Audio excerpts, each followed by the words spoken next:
সুপ্রিয় দর্শকবৃন্দ, অন্য মঞ্চের পক্ষ থেকে আপনাদের সবাইকে অনেক অনেক প্রীতি ও শুভেচ্ছা জানিয়ে শুরু করছি আমাদের আজকের পর্বের শুরুতেই প্রিয় দর্শক, আসুন আমরা একটি ভিডিও ক্লিপ দেখে আসি।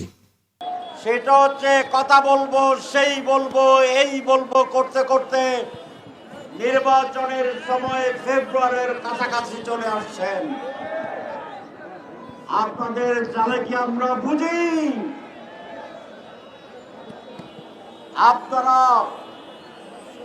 চালাকি করলেও আমরা তার প্রতিবাদে আমাদের দাবি আদায় করার পন্থা আবিষ্কার করবো ইনশাআল্লাহ।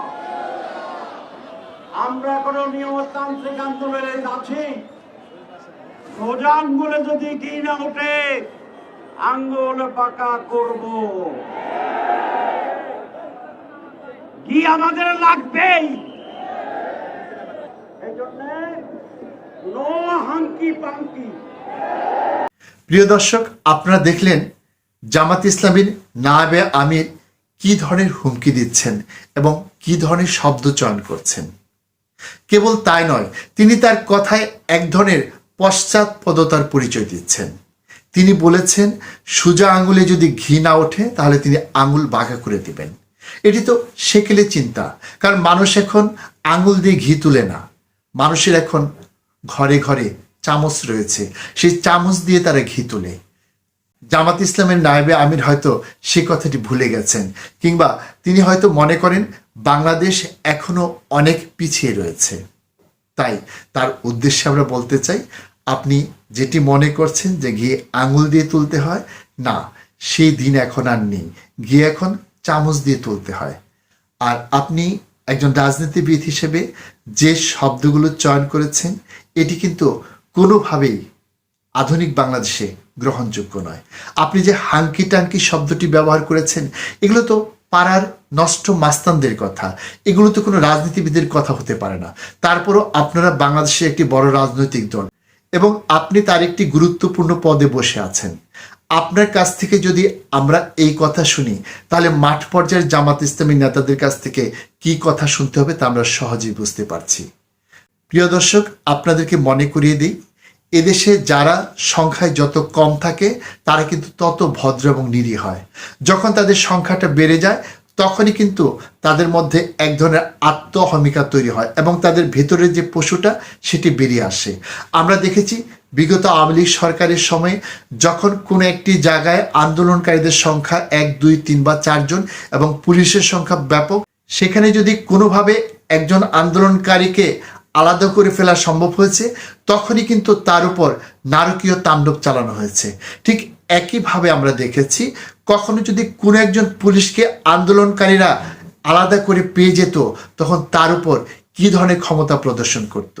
এক্ষেত্রে আমরা দেখেছি যারা সংখ্যায় বড় তারা সবসময় সংখ্যালঘুদের উপর নির্যাতন চালায়। তবে যারা সুবোধ তাদের কথা আলাদা, তারা হয়তো ক্ষমতায় পেয়েও সেটিকে এরকম অত্যাচারের হাতিয়ার বানায় না, তারা সেটিকে দায়িত্ব মনে করে এবং সেটি তাদেরকে অধিকতর বিনয়ী করে তোলে। তারা সেটি দিয়ে মানুষের কল্যাণ করার চেষ্টা করে।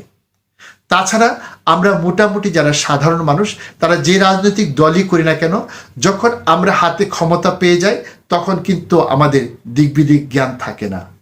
আমরা জামাত ইসলামের কাছ থেকেও কিন্তু এখন সেই ধরনের আচরণই প্রত্যক্ষ করতে শুরু করেছি। তাদেরকে আসলে আমরা যতটা নিরীহ ভাবি, যতটা ভদ্র ভাবি, তারা আসলে ভিতরে ততটা নিরীহ বা ভদ্র নয়। 1971 সালে তারা যে ভূমিকা পালন করেছিল, তা থেকেও কিন্তু আমরা সেটা বুঝতে পারি। তারা হয়তো পরিস্থিতির কারণে এখন ভদ্র সেজেছে বা নিরীহ সেজেছে, কিন্তু যদি কোনো কারণে তারা ক্ষমতা পেয়ে যায়, তাহলে তাদের এই ভদ্র রূপটি আমরা দেখতে পারবো না। তারা আবারও কিন্তু অত্যাচারী হয়ে উঠবে। আজকে আওয়ামী লীগ বা বিএনপি যা করেছে, তারা তাদের চেয়ে হিংস্র হয়ে উঠবে। কারণ আওয়ামী লীগ বা বিএনপির কাছে কিন্তু ধর্মের অস্ত্র নেই, তাদের কাছে কিন্তু ধর্মের অস্ত্র আছে এবং সেই ধর্মের দোহাই দিয়ে তারা কিন্তু আমাদের জীবনকে নানান ক্ষেত্রে সংকুচিত করে ফেলবে। আমাদের চলাফেরায় তারা বাধা দিবে, আমাদের সাংস্কৃতিক কর্মকাণ্ডে তারা বাধা দিবে, আমাদের শিক্ষা ব্যবস্থায় তারা বাধা দিবে। তারা চাইবে তাদের মতো করে যাতে আমরা সবাই চলাফেরা করি। তখন এদেশে এক শ্বাসরুদ্ধকর অবস্থা তৈরি হবে। প্রিয় দর্শক, জামাত ইসলামীর এই কথা থেকে আপনাদের বোঝা উচিত, তারা যদি একবার ক্ষমতায় আসে তাহলে তারা দেশটাকে কোথায় নিয়ে যাবে? আমরা যদি এখনো সতর্ক না হই, এখনো সাবধান না হই, তাহলে কিন্তু ভবিষ্যতে আমাদের জন্য অনেক দুর্ভোগ অপেক্ষা করছে। প্রিয় দর্শক, আজকের মতো এখানেই শেষ করছি। আপনাদের সাথে আবারও দেখা হবে। সে পর্যন্ত আপনারা সবাই ভালো থাকুন, সুস্থ থাকুন। আল্লাহ হাফেজ।